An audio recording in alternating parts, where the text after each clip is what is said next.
ایک چیز کا بہت خیال کرنا چاہیے ہم سب کو. ہمیں جب بھی کسی سے عقیدت ہو، محبت ہو، تو اس کا خیال کرنا چاہیے کہ آپ کا جو مہمان ہے اس کی سہولت کس میں ہے. میں بھی لائن میں کھڑا ہوا تھا نا، لاہور سے ابھی پہنچ رہا ہوں میں، تو ایئرپورٹ پہ لائن میں تو کوئی صاحب لائن توڑ کے بیچ میں گھس گئے. تو کسی بندے نے کہا کہ غصے میں کہ یہ پاکستان ہے، یہی مصیبت ہے یہاں. وہ کہیں یورپ سے آئے ہوئے تھے یا امریکہ سے. تو ظاہر ہے اس بندے نے غلط کیا، لائن توڑ کے بیچ میں کیوں گھسا بھائی؟ بہت برا عمل لگتا ہے یہ وہ چیزیں ہیں جو جب دینداروں میں ہوتی ہیں تو بہت زیادہ افسوس ہوتا ہے، بہت زیادہ افسوس ہوتا ہے. لوگ بھی کہتے ہیں کہ ان کو دیکھو ویسے صبح و شام باتیں اچھی کرتے رہیں گے، اللہ رسول داڑھی بھی رکھی ہوئی ہے، اور یہ آداب ہیں نہیں کہ میرا حق نہیں ہے تو میں تھوڑا سا انتظار کر لوں. بھائی لائن میں جو نمبر آئے گا تو میں بورڈنگ کے لیے نا. حضرت مولانا شرف علی تھانوی رحمہ اللہ تعالی اس کا بہت زیادہ خیال کیا کرتے تھے کہ اس حدیث کو بہت زیادہ پڑھا کرتے تھے. المسلم من سلم المسلمون من لسانہ و یدہ، کہ مسلمان وہ ہے جس کی زبان اور ہاتھ سے دوسرے لوگ محفوظ رہیں. ہمارے حضرت مفتی رشید احمد صاحب رحمہ اللہ تعالیٰ فرمایا کرتے تھے کہ اس زمانے میں انسان تلاش کرنا بہت مشکل کام ہے. انسان تلاش کرنا بہت مشکل کام ہے. ہم حیران ہوتے تھے کہ کس طرح کی باتیں کر رہے ہیں. کہہ رہے جب بھی کسی کو پرکھتے ہیں نا، بہت زیادہ گہرائی میں جاتے ہیں، تو سب کچھ مل جائے گا، انسان کا بچہ مارکیٹ میں نہیں ملے گا. یعنی ان کے بات کو میں اپنے الفاظ میں بیان کر رہا ہوں. انسان کے بچے ملنا بہت مشکل ہے. ہر جگہ میں آگے، مجھے جناب وہ پہلے بورڈنگ ہے. بھائی سب کھڑے میں، تم بھی کھڑے ہو جاؤ یار. تم المسلم من سلم المسلمون، نبی نے فرمایا مسلمان وہ ہے جس کی زبان اور ہاتھ سے دوسرے مسلمان محفوظ رہیں. دیکھو میں اپنا ایک چھوٹا سا معمول بتاتا ہوں. میں جب جاتا ہوں کہیں بھی ایئرپورٹ پہ یا کہیں بھی، میرے اب جاننے والے بہت ہو گئے ہیں. میں کبھی بھی نہیں کرتا کہ لائن توڑ کے اپنے تعلقات کی بیس پہ آگے گھس جاؤں. میں امیگریشن میں بعض دفعہ لمبی لمبی لائن لگی ہوتی ہے، لیکن میرے ساتھ ہوتا کیا ہے، امیگریشن آفیسر عقیدت محبت میں زبردستی مجھے آگے لے آتے ہیں. میں منع کر رہا ہوتا ہوں یار مجھے چھوڑ دو یہیں پہ. اس میں جو بعض دفعہ لوگ باتیں بھی کر رہے ہوتے ہیں، یار یہ دیکھو مفتی صاحب ہم لوگ بیوقوف ہیں، لائن میں کھڑے ہوئے ہیں اور یہ مولانا صاحب آگے جا رہے ہیں. زیادہ تر تو نہیں کرتے باتیں، ایک آدھ لائن میں کوئی نہ کوئی کر رہا ہوتا ہے.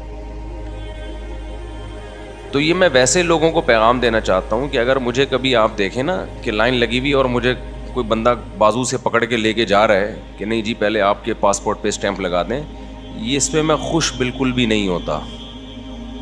یہ گن پوائنٹ پہ میرے ساتھ ہو رہا ہوتا ہے، مجھے بالکل بھی اس پہ خوشی نہیں ہو رہی ہوتی.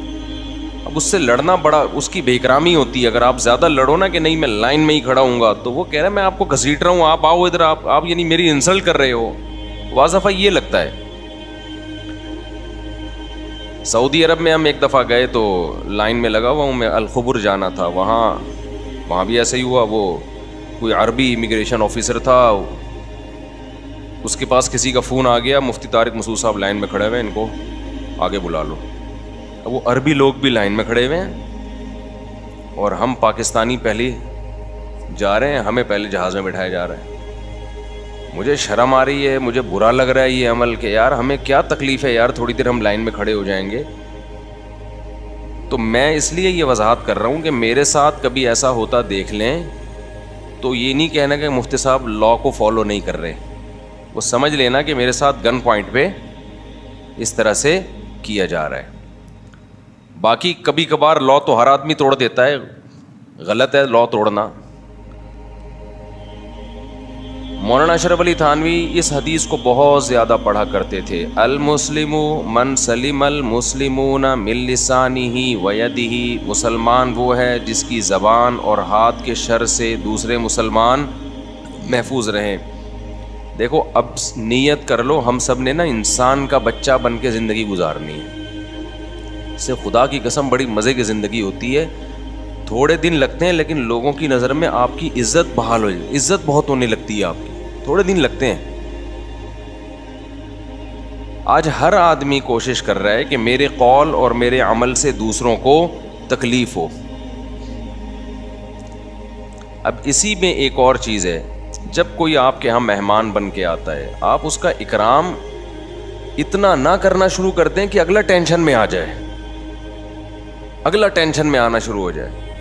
کھانا سامنے لا کے رکھ دیا، ایک دفعہ کھا لیں بھائی، بہت زیادہ 2 دفعہ کھائیے نا، بس اس سے زیادہ مت پوچھو. یہ کوئی اخلاق نہیں ہے، یہ جہالت ہے، یہ پینڈو پن ہے. اور زیادہ میں کیا بولوں اس کو، یہ پینڈو پن ہے کہ آپ کھا کیوں نہیں رہے، آپ کھائیے نا، یہ کھائیے نا، وہ کھائیے نا. یہ پینڈو پن ہے، پڑھے لکھے لوگوں کا یہ کام نہیں ہوتا.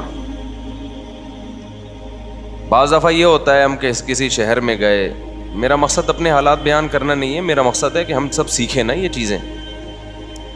اب کسی نے مجھے کہا کہ بھائی آپ ہمارے ہاں ٹھہریے، ایک دفعہ کہہ دیا، بہت شکریہ آپ کو، بڑی خوشی ہوئی کہ آپ نے ہمیں ہوٹل کے خرچے سے بچا لیا، اپنا گھر پیش کر دیا رہنے کے لیے، مجھے بڑا اچھا لگتا ہے، میں بڑی دعائیں دیتا ہوں.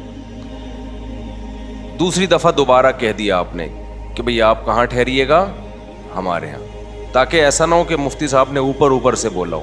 2 دفعہ کہہ دیا، مفتی صاحب بالکل کھلے دل سے کہہ رہا ہوں، بڑی خوشی، بہت اچھا لگا، بڑی نوازش.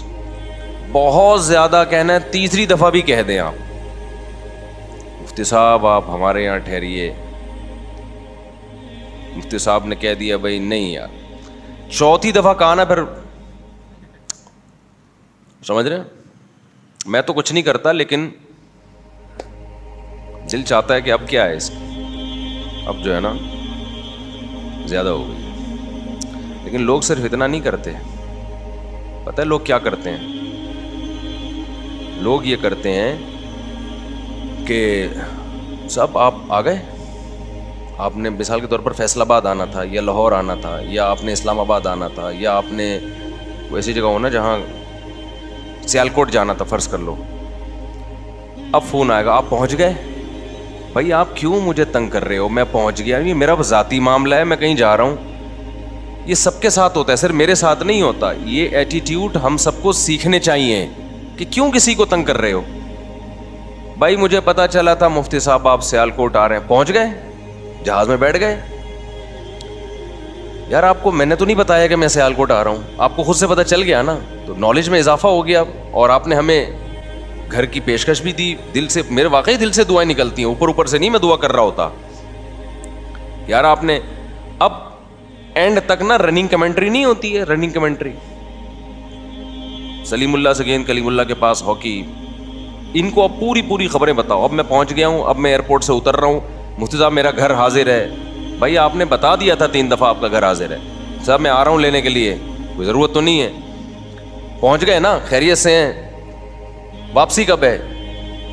بھائی آپ ہماری پھپھو کے بیٹے ہو، ہماری ممانی کے بیٹے ہو، کون ہو؟ سمجھ رہے آ رہی ہو؟ دیکھو میری ذات تو ایک ذات ہے نا، ہم تو ٹہلا بھی سکتے ہیں کسی کو. مقصد یہ ہے کہ یہ من حیث القوم، ہماری قوم کا مسئلہ ہے یہ، اور اس کو اخلاق سمجھتے ہیں. یہ اخلاق نہیں ہے، جہاں اخلاق ہونے چاہیے وہاں ہے نہیں. صحیح ہے نا، جو اخلاق ہونے چاہیے وہاں ہے نہیں. تو یہ محبت نہیں ہوتی، یہ ٹینشن ہوتی ہے. تو یہ اچھا نہیں ہوتا، بار بار پوچھنا. خاندانی لوگوں کی علامت ہوتی ہے، وہ دیکھتے ہیں یار محبت. اچھا پھر جو خاندانی لوگ ہوتے ہیں نا، ایک دفعہ پوچھ لیتے ہیں، پھر دل چاہتا ہے کہ ان کے گھر جائیں ہم، کہ یہ پتہ چل جاتا ہے یہ بندہ ٹینشن دینے والا نہیں ہے. ملتان میں ایک صاحب ہیں، اتنے خاندانی آدمی ہیں، اتنا مزہ. میں جب بھی ملتان جاتا ہوں ان کے گھر ٹھہرتا ہوں میں. اور میں نے ان کو بولا، میں نے کہا یار بہت کم لوگ ایسے خاندانی نظر آتے ہیں ہمیں. کہیں ہم سفر پہ جا رہے ہوں نا, راستے میں ملتان میں اسٹے ہوتا ہے, تو میں ان کو کال کرتا ہوں, میں آ رہا ہوں, ذرا اپنے گھر میں اوپر والا پورشن خالی کر دیں. ٹھیک ہے مفتی صاحب. کسی کو کانوں کان خبر نہیں دیتے کہ کون آ رہا ہے کون جا رہا ہے. اوپر پورشن خالی کیا, پوچھتے ہیں آپ کے ساتھ اکیلے ہیں یا بندے ہیں یا فیملی ہے؟ ہاں بھائی, یہ بھائی آپ کا روم تیار ہے. پھر پتہ کیا کرتے ہیں, اب جیسے رات کو 2 بجے میں پہنچ رہا ہوں تو کہتے ہیں مجھ صاحب میں سو رہا ہوں, یہ کمرہ آپ کا خالی ہے, آپ نے سیدھا اس گیٹ سے اوپر جا کے آرام کرنا ہے, صبح ناشتے پہ ملیں گے. کتنی خوشی ہوتی ہے یار, کیونکہ یہ بھی تو میرے لیے ٹینشن ہے, ایک بندہ میری وجہ سے جاگا ہوا ہے. ابھی میں اسلام آباد سے آ رہا تھا, رات 2-2:30 بجے پہنچا نا ملتان میں, چند پچھلے مہینے کی بات ہے. تو انہوں نے فون کیا کہ مصعب مجھے دیر ہو گئی ہے, صبح آفس بھی جانا ہے, تو آپ کا روم اوپر ہم نے پورشن خالی ہے, آپ اوپر آرام سے سو جائیے گا, یہ گیٹ ہے, اس کو جو بھی ملازم ہے یا کوئی بھی ہے اس کی چابی ہے, اوپر آرام کریں آپ. صبح ناشتے پہ جب آپ صبح اٹھیں گے تو کال کر لیے گا. میں نے دوستوں سے کہا اٹ از کالڈ خاندانی. لوگ کہتے